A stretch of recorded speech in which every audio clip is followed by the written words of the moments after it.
Bapak Ibu, saudara-saudari para pendengar firman Tuhan dimanapun berada. Selamat malam dan selamat berjumpa kembali pada renungan malam ini. Sebelum kita memulai renungan malam, marilah kita mengawali renungan malam kita dengan berdoa. Marilah berdoa dalam nama Bapa dan Putra dan Roh Kudus. Amin.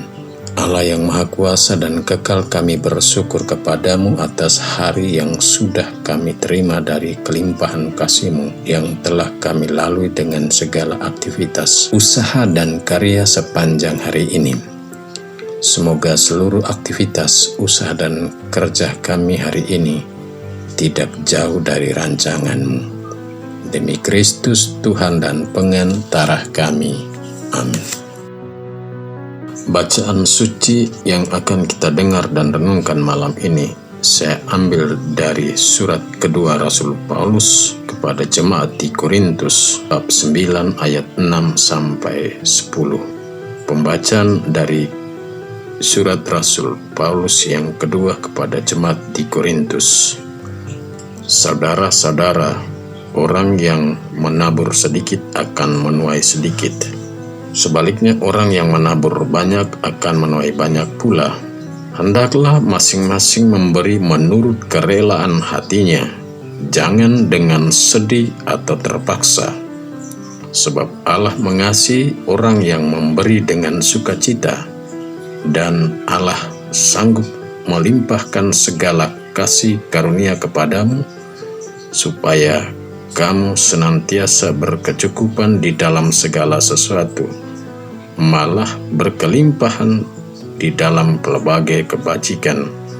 Seperti ada tertulis, ia murah hati, orang miskin diberinya derma, kebenarannya tetap untuk selama-lamanya. Dia yang menyediakan benih bagi penabur dan roti untuk dimakan, dia juga yang akan menyediakan benih bagi kamu. Dia yang akan mempergandakannya dan menumbuhkan buah-buah kebenaranmu. Demikianlah sabda Tuhan. Syukur kepada Allah. Bapak Ibu, saudara-saudari, umat beriman yang terkasih, tema renungan malam ini saya beri judul, siapa yang menabur banyak akan menuai banyak, dan yang menabur sedikit akan menuai sedikit. Term menabur dan menuai selalu punya hubungan atau keterkaitan dengan apa yang ditaburkan dan dituai, yakni benih. Dan itu terjadi dalam dunia pertanian dan dengan petani. Biasanya benih apapun jika ditaburkan ke dalam tanah, ia tetap satu biji saja. Maka untuk bisa menghasilkan banyak buah, ia harus dimasukkan ke dalam tanah. Kemudian benih atau biji itu akan mati dan mulai tumbuh dan berkembang, serta akhirnya menjadi pohon atau tanaman yang besar, kemudian berbunga dan berbuah. Jika sudah matang, akan dituai. Biji atau benih yang tidak ditaburkan ke dalam tanah tidak akan berarti dan berguna. Agar benih itu menghasilkan banyak buah, harus ditaburkan di tanah yang subur. Bila ditaburkan di tanah yang salah, seperti tanah yang keras dan di pinggir jalan, maka hampir pasti benih tetap satu biji saja. Bapak Ibu para pendengar firman Tuhan dimanapun berada, Rasul Paulus dalam suratnya yang kedua kepada jemaat di Korintus yang kita dengar dan renungkan malam ini, membuka pewartaan akan kabar baik dimulai dengan sabda peringatan dalam hubungan dengan menabur dan menuai, atau dapat ditafsir dengan term atau kata memberi dan menerima. Jika dihubungkan dengan dunia pertanian dalam hal menabur dan hasil yang diharapkan atau didapat, maka petani tidak boleh menabur benih hanya sedikit dan tidak boleh pada tanah yang salah. Dan dalam hubungan dengan memberi, Paulus mengingatkan orang-orang Korintus dan kita para pendengar firman, agar dalam memberi hendaknya memberi dari kerelaan hati, dan jangan dengan sedih hati atau terpaksa, atau dengan bersungut-sungut. Karena Allah mengasihi orang yang memberi dengan sukacita, bahkan sanggup melimpahkan segala kasih karunia kepada orang yang memberi dengan kerelaan hati atau sukacita, supaya orang itu berkecukupan dalam segala sesuatu dan bahkan berkelebihan dalam berbagai kebajikan atau kebaikan.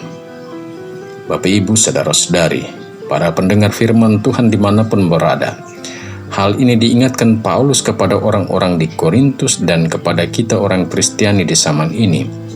Karena Allah kita itu murah hati dan sangat memperhatikan orang miskin dan sederhana. Orang miskin selalu ada di mata dan hati Allah. Dan Allah itu tetap dalam kebenarannya sampai kapanpun. Dengan sabda peringatan itu sesungguhnya Paulus mengajak orang-orang Korintus dan kita orang Kristiani agar dalam hidup ini membangun hidup kekristenan kita seperti seorang penabur yang menabur benih dengan suatu harapan akan menuai hasil yang banyak. Maka ia harus memperhatikan beberapa hal ini, yaitu jenis benih dan seberapa banyak benih yang akan ditaburkan, serta jenis tanahnya.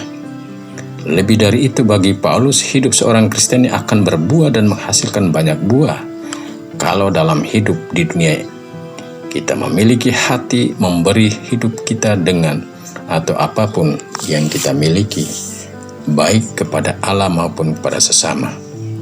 Orang harus memberi dari kerelaan hatinya tanpa sungut atau dengan sedih dan terpaksa. Jika orang memberi diri dan hidup atau apapun kepada Allah dan sesama dalam semangat ini, hidupnya tidak akan berbuah. Tapi bila orang memberi dari hati dan hidupnya dengan kerelaan hati dan sukacita, maka hidupnya akan menuai dengan sukacita.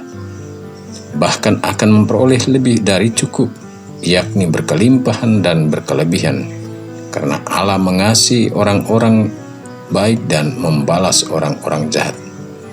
Karena semua dan apapun yang kita miliki adalah berasal dari Allah dan kepunyaan Allah. Dan dialah yang menumbuhkan buah-buah kebenaran kita.